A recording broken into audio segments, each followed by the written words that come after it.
Salut à tous et bienvenue sur AZ237. Un enfant de 11 ans prenait le bus pour rentrer chez lui depuis Festus, dans le Missouri, et connaissait le trajet comme sa poche. C'est pourquoi, lorsqu'il a remarqué qu'une glissière de sécurité le long de la route était cassée et sévèrement cabossée, il a supposé que ce qui l'avait causé s'était produit ce jour-là. Gérald a pu voir des pièces et des morceaux de métal et de plastique se répandre sur la route au passage du bus, et il a cru apercevoir une personne étalée dans le champ. Surpris que personne d'autre ne semblait le remarquer, il se précipita à l'avant du bus et informa le chauffeur de ce qu'il avait vu. Le chauffeur de bus avait reconnu qu'il y avait quelque chose dans le champ, mais l'avait ignoré et avait continué à rouler. Découvrons ce que ce garçon a remarqué sous le pont. Mais avant de commencer, voici la question du jour. Je suis toujours dans le ciel, je suis la pluie et le soleil, le sablier m'indique. Qui suis-je ? Donnez-nous votre réponse dans les commentaires. La réponse exacte vous sera donnée à la fin de la vidéo. N'hésitez pas à liker la vidéo pour nous encourager et si vous êtes nouveau sur la chaîne, abonnez-vous et activez la cloche de notification pour ne manquer aucune de nos prochaines vidéos. Chaque enfant souhaite être un héros, qu'il s'agisse de tenir tête à une brute à l'école ou d'être la voix de la raison dans une circonstance périlleuse. Gerald Withers a découvert le héros qui était en lui lorsqu'il a vu quelque chose au bord de la route et qu'il a décidé de faire quelque chose que personne d'autre n'aurait fait. Il était intuitif et pouvait remarquer que quelque chose n'allait pas autour de lui. Le trajet en bus pour rentrer de l'école peut devenir ennuyeux. En empruntant le même trajet tous les jours, il est facile de s'isoler et de nombreux jeunes finissent par regarder par la fenêtre en regardant le monde passer. C'est ce que faisait Gerald Withers un jour lorsqu'il réalisa que quelque chose n'allait pas. Gerald était un garçon ordinaire de 11 ans. Il devait faire face aux tâches typiques comme les travaux ménagers et le maintien de ses notes. Mais tout changea un jour de novembre 2017 lorsqu'il fut confronté à des situations de vie ou de mort. La façon dont il a abordé la situation a peut-être changé sa vie. Gerald vivait à Festus, dans le Missouri, où rien ne semblait jamais se produire. Il n'avait pas prévu de se retrouver dans cette circonstance. Il se préoccupait plus que tout de savoir si les Green Bay Packers allaient gagner son match ce week-end-là. Il n'avait aucune idée de la façon dont sa vie allait changer radicalement. Il rentrait de l'école en bus et regardait par la fenêtre admirant le paysage. Le bus était prêt à passer sous un pont voisin. Gerald repéra alors quelque chose qui captiva son intérêt. Pour avoir un meilleur aperçu, il plaça son visage contre la fenêtre. Il remarqua que la rambarde semblait avoir été percée de part et d'autre. Il s'agissait d'une anomalie. Tous les jours, il jetait un coup d'œil par la fenêtre. C'est ainsi qu'il prit conscience de la distinction. Elle avait une courbe de 90 degrés. Ce qui s'est passé a dû être très puissant, pensa-t-il. Sinon, pourquoi la glissière de sécurité aurait-elle été tordue à ce point ? À l'approche du pont, il repéra ce qui semblait être des débris métalliques éparpillés sur le bord de la route. Il observa une forme dans le champ qui ressemblait à un cerf ou un animal. Il est le seul à l'avoir vu alors que le bus roulait. Il se leva de son siège, son pouls battant. Quelque chose n'allait pas. Il se précipita à l'avant et informa le chauffeur de bus de ce dont il avait été témoin, mais c'était inutile. Le chauffeur jugea qu'il exagérait. Il admit que quelque chose gisait sans doute dans le champ, mais ce n'était apparemment rien. Le bus passa à côté de la scène. Le chauffeur était certain qu'il n'y avait pas lieu de s'inquiéter. Gerald fut déposé par le bus à son endroit habituel. Même après être rentré chez lui, il ne pouvait pas s'empêcher de penser à ce dont il avait été témoin. C'était une image effrayante qu'il voulait oublier. Quelqu'un ou quelque chose avait besoin d'aide. Gerald commença à s'inquiéter. Il devait découvrir ce qui s'était passé. La mère de Gerald, qui dirigeait le Overturf, observa que son fils agissait bizarrement. Elle était curieuse de savoir ce qui perturbait les pensées du jeune homme. Elle le fit asseoir et lui demanda ce qui n'allait pas. Elle s'assura qu'il était à l'aise pour parler de tout ce qui lui passait par la tête.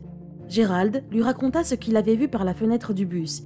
Il se mit à pleurer en décrivant comment le chauffeur du bus avait rejeté ses efforts pour arrêter le véhicule.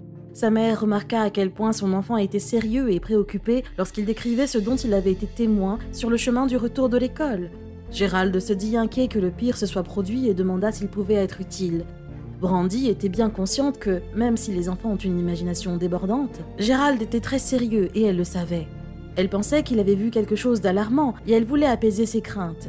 Il avait le sentiment que c'était quelque chose. Il devait juste découvrir ce que c'était. Ce n'était pas du tout un cerf.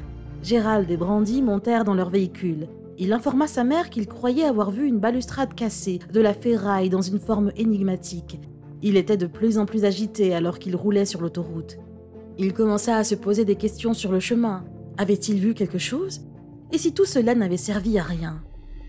Il n'était même pas sûr d'être capable de mentionner les choses bizarres dont il avait été témoin.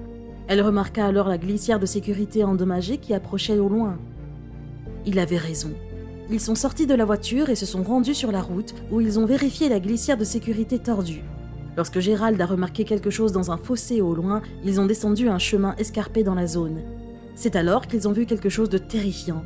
Les restes éparpillés d'une moto fracassée jonchaient la route de toutes parts. Brandy et Gérald savaient qu'il y avait un facteur supplémentaire à prendre en compte, mais ils étaient terrifiés à l'idée de découvrir la gravité de la situation. Gérald tourna sur ses talons et s'enfuit. Brandy le poursuivit. Elle le vit marcher vers le fossé. Elle se précipita vers lui qui courait vers le fossé. Elle découvrit rapidement pourquoi. Elle remarqua la silhouette d'une personne immobile à l'approche du fossé.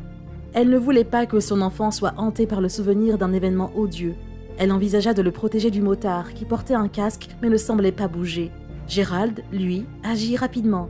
Il essayait de ne pas penser au terrible accident qui l'attendait. Il comprit exactement ce qu'il devait faire. Il prit le téléphone de sa mère et contacta immédiatement le 911.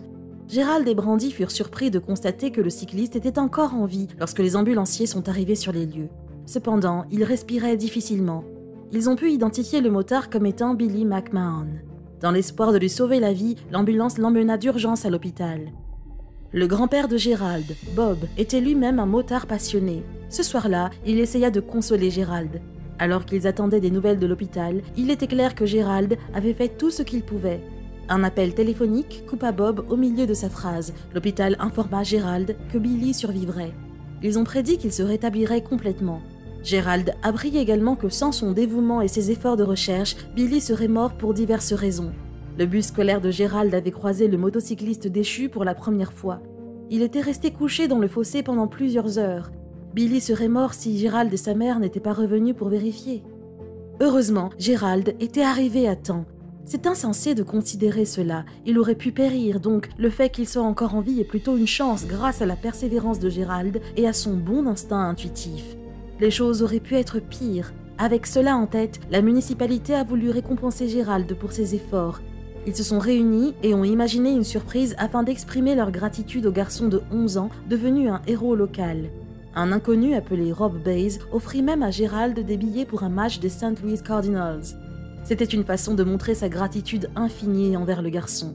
Gérald était ravi de la bonne volonté manifestée par sa communauté, même s'il n'avait pas aidé le motocycliste pour la publicité. La nouvelle se répandit rapidement. Le récit de Gérald se retrouva dans le Wisconsin, directement dans le bureau des Green Bay Packers. Ils voulaient récompenser leurs fans pour leur courage et ont donc envoyé à Gérald un portrait dédicacé d'Aaron Rodgers, le quarterback, ainsi qu'un paquet complet de vêtements officiels des Packers. Gérald, quant à lui, comprit quel était le véritable prix. Son plus grand accomplissement était d'avoir pu sauver quelqu'un qui avait grand besoin. Gérald, malgré son jeune âge, observa comment sa bravoure et son héroïsme avaient touché la vie de quelqu'un d'autre. Quelle est votre opinion au sujet de cette histoire? Dites-le nous dans les commentaires. Et maintenant, la réponse à la question du jour. Le temps. Bravo à tous ceux qui ont trouvé la bonne réponse. Nous voici arrivés au terme de cette vidéo. Merci de l'avoir regardée jusqu'à la fin. Surtout, n'oubliez pas de la liker et de la partager autour de vous. À très bientôt sur AZ237.